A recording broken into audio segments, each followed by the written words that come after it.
Naniniwala ang isang constitutional lawyer na kinakailangang maging mabisa at sigurado ang mga mambabatas pagdating sa pag-aakda, pagpapanukala at pagpapasa ng mga batas. Sa eksklusibong panayam ng IFM News Igupan kay Attorney Vince Lawrence Gabato, ukol pa rin sa gumugulong na pagtalakay sa Senate Bill 1979, ang Comprehensive Sexuality Education o ang Teen Pregnancy Prevention Bill ay kailangan umanong pagbutihin ang mga inihahaing batas upang maging buo o tiyak ito at maiwasan ang anumang hindi kasiguraduhan. Na pwede naman bumalik sa Kongreso at gagawin, pwede naman kasi ipasa yan. Pero at least, alam mo yun, it lessens yung flow. Yes. Magbabalik-balik pa tayo, di ba? Alam naman natin, pag nagbalik-balik din yan, it's also a waste of government funds. Yes, diba? waste of syempre, money. yung pwede mong gawin ng isang straight, kaya pabalik, di ba?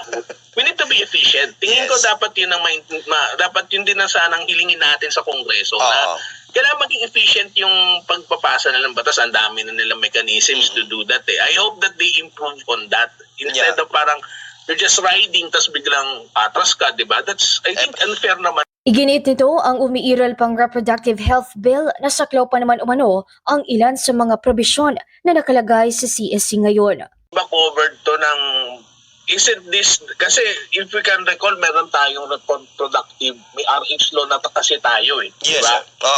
So, di ba, sa RH law, it includes.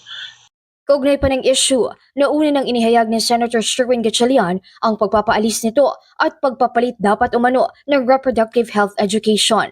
Samantala, layo ng naturang Senate bill ay ang paniniwalang isa sa susi upang matugunan ng lumalalang kaso ng teenage pregnancy sa bansa.